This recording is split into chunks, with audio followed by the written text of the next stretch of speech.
Welcome back to SHECAN, where role models inspire you by sharing their stories and their insights to support you on your journey.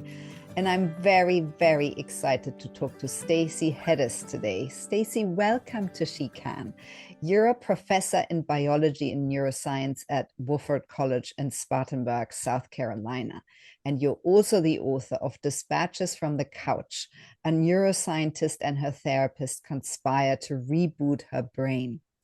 Stacey, and this is your memoir, is your story about revisiting your sexual abuse as a child with your sixth therapist, Piper, and you revisit your past to reconfigure your present. And in your own words, you say, exercising the serpent a church deacon let loose on your kindergarten self. And you write down your dialogue with Piper authentically and vulnerably in order to regain the sense of self and self-worth. And writing has really been a therapeutic tool for you for your healing journey. So Stacey, tell us a bit more about yourself and how you feel you got to where you are today. Well, first, just let me say thank you for having me on, Stephanie. It's so nice to be here, and I appreciate so much the stories that you bring to light through your podcast. I really enjoyed them. But as you said, I'm a professor of biology and neuroscience, and that has been my vocation, but also my sort of almost primary identity for over 20 years now. And I love teaching undergraduates, and I love engaging in challenging topics and hard ideas, but most of those have been around the biological basis of the brain. And I never expected to write a book about my past. I really treated it as sort of a big secret for most of my life.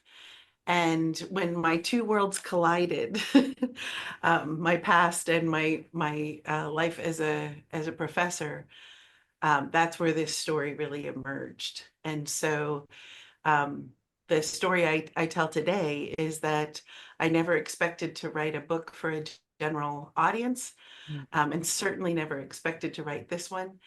But in some ways, I feel very fortunate to have had the educational experience I have so that I could make sense of trauma in a different way than I think most people who experience a re-traumatization at midlife have the opportunity to do. So in that way, I feel very fortunate. Stacey, so tell us a little bit about that moment when you felt you were sort of slipping on this patch of black ice of this trauma that resurfaced in midlife. How did that come about? And how did you know I need to go back into therapy? And you were fortunate enough to find Piper. For those of you who don't live in a place where you experience black ice, which is a term we use for ice that is not visible, and so the road looks sort of normal in a winter climate, and all of a sudden you just lose all control. You lose the friction that holds the tires to the road, and you just feel like you're spinning out of control. And that's what this felt like for me. I was attending a forum at my college where we were talking about sexual violence and about our sexual assault policies and how we could support our students primarily. And there was a colleague there who sort of lost his temper about trying to make the campus a safe place, that was even something that was necessary, that we were playing to victims and victimhood. And it was a little bit of a shock. We are a very tight-knit campus. We live with that sort of Southern hospitality and Southern culture of conviviality. And so it was a big shock for all of us. But for me particularly, and I think other victims and survivors in the room, it was just an overwhelming sense of feeling like somebody had really pulled the rug out from under us, to use another metaphor. But for me, it was just feeling like I had lost all control in that moment. And to take back control, to sort of get a sense of myself again, I raised my hand and I said to the room as a victim of sexual violence, I appreciate we're here together and we're having this conversation. But I also knew I was trying to take back some power from that individual.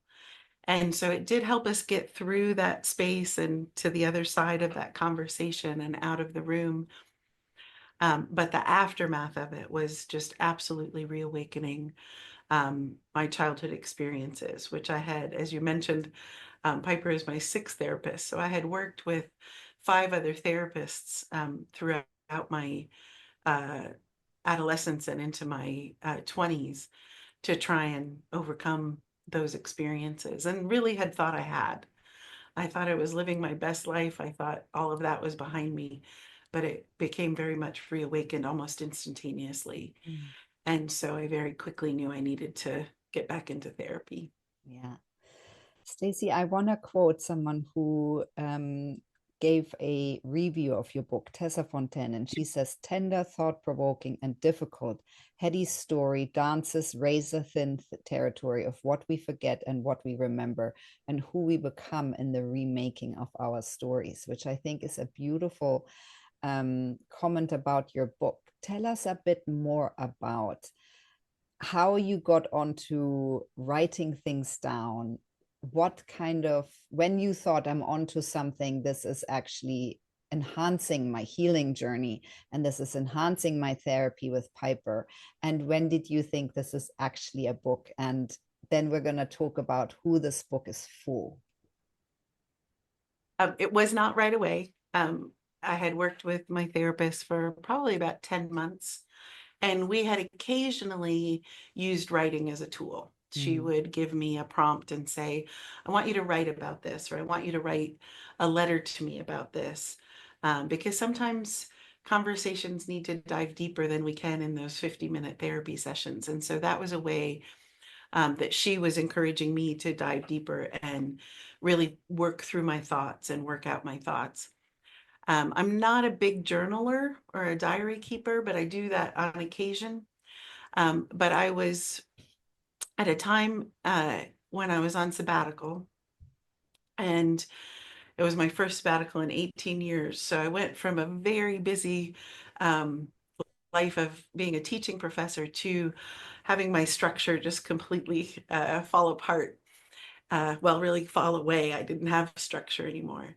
And it really left all the room I needed to have to face my demons. Mm. And in doing so, I became very depressed and very desperate for um, just trying to make it from day to day. Yeah. And so I wasn't doing very well getting from one weekly therapy session to the next. And I was supposed to be working on a writing project. I had a whole other writing project I had planned for. And so I was sitting at my desk, not writing on that writing project. And I said, well, I can't see Piper for 3 more days. She had suggested maybe we should meet more than once a week, but I refused. I didn't think I deserved that, which is sad. That's what depression can do to us. Um, but I sat there and I said, well, if I can't be with her, how about I write as if we're together? What do I think she would ask me? What kind of responses would I give? And because we had already had that history, we had worked together for quite some time, it was very effective because I knew her well enough and I knew my experiences in her office well enough that it became quite predictable. So um, it was tremendously helpful. I had no idea where it would lead at the time, but I just started writing these dialogues on any topic that came up that was challenging. I sometimes wrote them after our therapy session to try and remember. But I also went back and tried to revisit our earlier therapy sessions and really sort of go back to the beginning and get sort of a chronology of the time we'd been together. Because I realized first it was helping me remember all the good things that we had talked about and that she had helped me work through. But also when we're writing, we aren't always looking for the exact words, but we're looking for the truth. Yeah. And so that's really what those became. Although we had some fun every once in a while when I would bring them to her and read them to her. And she would say, I would never say it that way, if I had written a dialogue with certain language. Or she would say, did I really say that? And I would say, yes, I think that's really what you said. That's how I remember it. So it became another way for us to have a deeper level of connection and a deeper level of understanding. Yeah. Stacey, and I want to quote another one, Sherry Reynolds, a New York Times bestselling author who also commented on your book. And she says, by sharing her journey toward healing, Stacey not only reveals her vulnerability, but also showcases her immense power and strength. So you really show in the progression of the book your healing journey. So you emulate something, you role model a process for other people. So who do you think this book is for? Who should read this book? Well, at first, it was very much for me. And I want to put that out there first to say, um, if writing becomes a tool that is useful to you, this book might be a way to give you a different approach to that. Yeah. So I do see it as kind of a guide in some ways. But who would that guide be for? I think it would be for other survivors. Mm.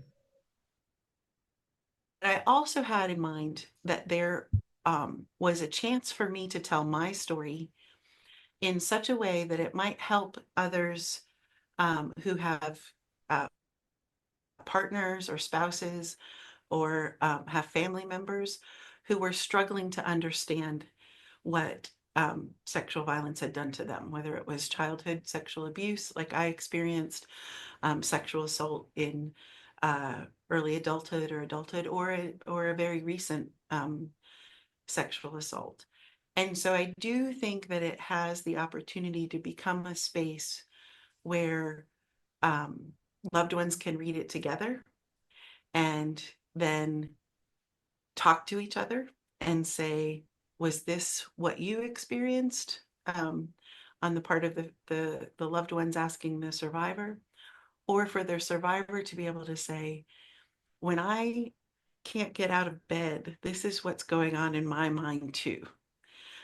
Some people have reached out and said, you've described what happens in my head so effectively. Mm. And I'm sure there are other people who will say, it's not exactly the same, but it's close enough to become that sort of first step into those kind of healing conversations. And so even if somebody experienced something quite different, or their response to their trauma was quite different, I hope it becomes a bridge to allow not only healing for individuals, but healing for families and loved ones, because it's certainly been that for me and my family. Yeah.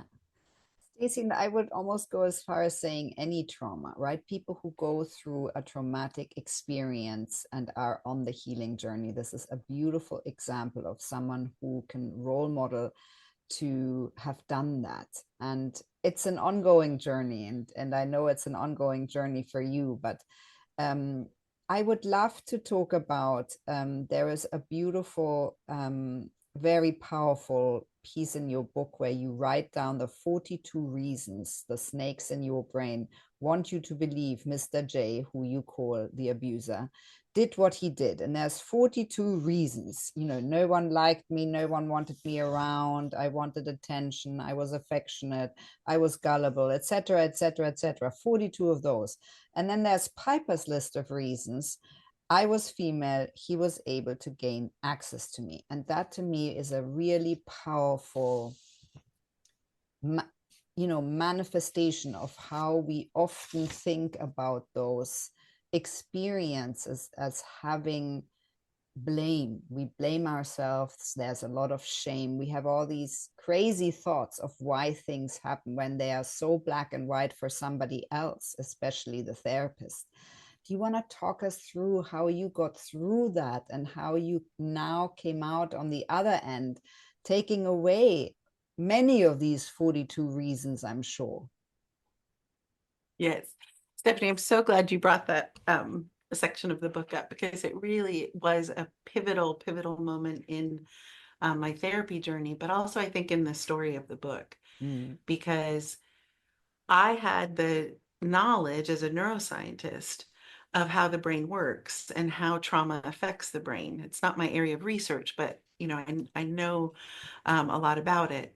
And so I was very frustrated with myself at the same time as I was experiencing all these negative thoughts in my head.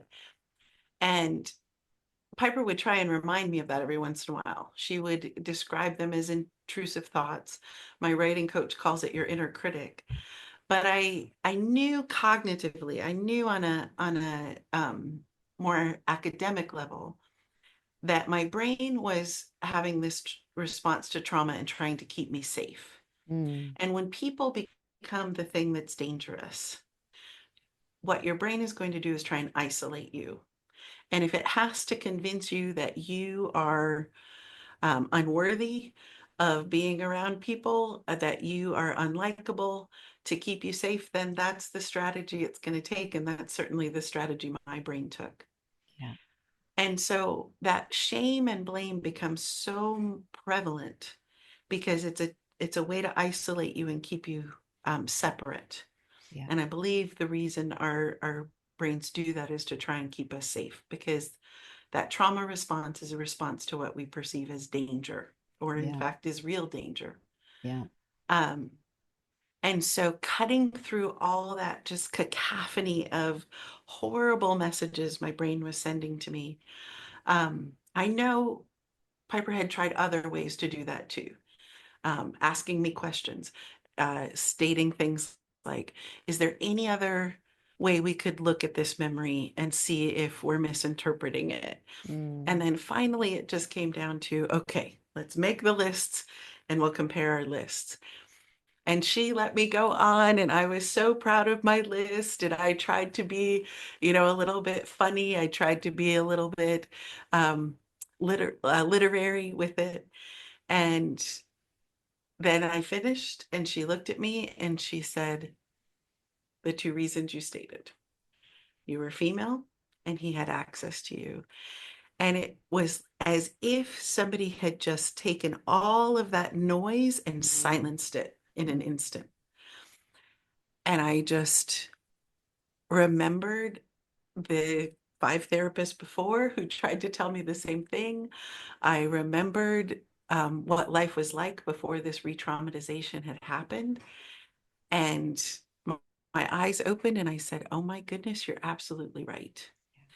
And so that gave us the opportunity not to say, okay, we're finished. We've gotten past that moment, but to turn down all those messages so that we could really get to the important work of not only asking what happened to me, which is an essential question, but moving to the next and I think more important question of what did it do to me? mm. And so I was really able to look at myself and the way I navigated the world for the last 45 years and say, okay, now we can really get to work. Stacey, and you talk about lots of ways that you found coping mechanisms, right? So, shall we go through that? Because I think that's really interesting for others. Is the challenges that you've been facing and the sort of epiphanies with Piper of finding all the sort of hooks that were still in you where you led very busy life and you had a lot of coping mechanisms that were also your strengths and your power because they took you to where you are today.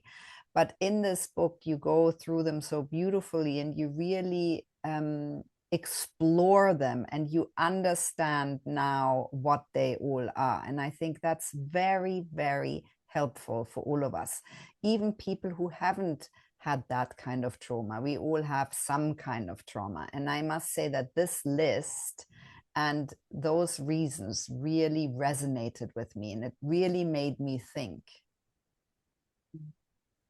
Thank you for asking that question. I think it's an important question because I think I lived my life with what people like Piper would call high functioning depression, rather than most of the time experiencing a debilitating depression, which is what I transitioned into when I had that sabbatical, I was trying to live my life to make up for the damaged person I thought I was. Mm. And so I realized, some of these trauma responses, and one in particular is people pleasing, um, that I was very much, uh, very deeply involved with, um, wasn't the secret to my success that I thought it was. The overachieving, um, the constant workaholism, the inability to say no to Mm. any request, especially a work-related request, were all trauma responses. Yeah. And so I was working to my detriment, not to my health or my thriving. I will say the one exception is in the classroom. My teaching always felt like it was my true vocation. Yeah. But we all know that whatever our job is, there are all these other things that are surrounding that one core thing. And so anytime there was a committee that needed another member, anytime there was a report to write or a policy to revisit, I was, there with my hand up saying, I'll do that work. I'll do that work. And so I walked into that sabbatical absolutely burnt out and exhausted. And I really think we talk so much about burnout these days, Yeah. especially post-pandemic. Yeah. And I think that is because we're all still experiencing the post-traumatic stress of going through that pandemic time. And so I think we're in a moment where we can not only allow our institutions to revisit what our work should look like, but we can revisit that for ourselves as well. And we can realize that anything that we are doing, um, whether it be work or family or home, that is detrimental to our physical and our mental health, we need to take a close look at that and see if that's a sustainable practice, if it's a necessary practice, or if we can work with our colleagues or with a therapist or with our family to try and find a way to reorient ourselves to that work and to those goals. Most certainly. Stacey, so as a neuroscientist or as a neuroscientist professor, how do you feel can people reboot their brains? Well, I think it's going to be different for a lot of people, but I would say that we have to give ourselves some grace and know that we have to take ourselves seriously, and working through that trauma, that stress, whatever way you find works for you. And so if you try something and it doesn't seem to be working, try something else. Just do whatever it takes to find what you need. And for me, that was working with a dialectical therapist, which is why the book is so much dialogue. But for others, there are the sort of family systems approach. There are the cognitive behavioral therapy approaches. There's EMDR, which stands for eye movement uh, EMDR, eye movement desensitization and reprocessing. Sorry, I stumbled on Yeah, that, but yeah, when you just get used to the acronym, you can yeah, sometimes forget what the words stand for. But that is a very physiological based way of releasing trauma. yeah, What you are doing with any of those is trying to take that sort of middle area of your brain, which is where your fight or flight responses come in, where your emotions are controlled, and get it back in balance with your cognitive and rational parts of your brain. yeah, Because certain areas of that middle brain, the limbic system, particularly the amygdala, has been found to be bigger in individuals who have experienced especially childhood trauma, but significant trauma. And the connections within that area can grow closer very quickly because they're just micrometers apart to begin with. And so what I believe happens as we heal and we reboot our brain is we take those connections and we sort of put them back to the right size where they should be, mm. so that those messages are not overpowering and overwhelming our cognitive and our rational brain areas. Stacey, and so what suggestions or tips would you have for girls and women with similar storylines? Um, First, I would say just try and reach out in whatever way you can, whatever feels safe, whether that's a friend or a family member, or if it takes, finding a therapist first and foremost. Some of us, unfortunately, live in a world where it's our friends and family who are causing the trauma, or our Yeah. partners. Um, so reach out to whatever resources you can find. I know here in the States we have the National Sexual Assault Hotline, and I'm sure there are hotlines in other places as well. Um, and giving yourself permission to know that you are worthy of help. And that can be such a big part of that first initial contact. Um, and then just sticking with it, Mm. just showing up week by week, being faithful to yourself in that, reminding yourself constantly, this matters, I matter, healing is possible, and following the direction and guidance that um, those professionals and those loved ones can give you. Yeah. Thank you for that, Stacey. So now that you have got the book out, you're on this beautiful healing journey. What matters to you most, Stacey, and how do you want to matter? That's a great question, because in relationship to my teaching, I was always able to have a space where I felt like I mattered. But what I realize now is I can matter in a way that is healthy, and not in a way that ignores my mental and my physical health. Mm. And so realizing that I actually do matter more than just the work I can do. And I can do that work longer and more effectively if I allow myself to thrive in that work and live in a healthy way. But I also realized that whether I ever stepped into a classroom again, or whatever it is that is your vocation, that thing that drives you, I would still matter. And that is something my therapist has to remind me of. That's a lesson that seems to be harder to get to stick. Um, but I really do enjoy uh, the people I have interacted with through my book. So I hope that this new life as an author and my life as a professor and a teacher will continue to merge. I've been invited to a couple of book clubs, and I've really enjoyed those conversations. I love getting to meet people like you, Stephanie, and being part of a podcast like this is just a wonderful experience. So I hope that my interactions with the world will be um, not only through the lens of biology and neuroscience, but through the lens that my book puts forth as well. Yeah.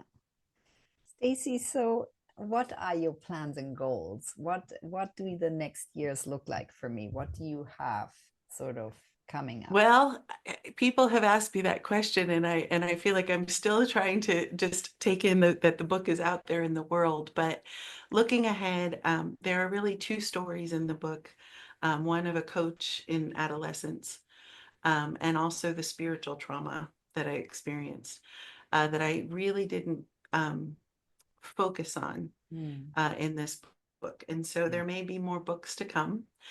So I'm kind of thinking about what it would be like to write on those topics. But I do also think that this book could become sort of like an extended case study Mm. for college classes, but also, group therapy groups, or even book clubs that are a little more seriously minded. And so I want to start working on a sort of curriculum around the book that students might be able to learn from it, so that as they go into their profession as therapists, they'll have um, maybe a little deeper insight into what their patients are thinking when they're sitting there staring at the wall and won't make eye contact. Yeah, amazing, Stacey. What takeaways would you like our listeners to have from your story, Stacey? You're not alone is the very first and foremost. I think Traumas like these can lead to an incredible sense of loneliness and isolation. And so know that you are not the only one. And if this is a secret you've been carrying, that is a very heavy burden, and you can put that burden down and you can ask someone else to help you carry it. But also that whatever your traumas may be, you can work through them and you can regain a sense of control over how they impact your life. Yeah. Because that's Stacey, certainly been my experience. I'm so grateful that you are telling your story for SHECAN. I'm so grateful for you having written the book Dispatches from the Couch. Anyone who feels like this is what they need, please go out and buy it. I'm so grateful that you're paying it forward and that you're creating a real refuge and a role modeling of how to overcome trauma, that people aren't alone. No one is alone in this journey, and to reach out for help. You don't have to carry this load by yourself, as you said, and for being a leader and a role model in showing that healing is possible.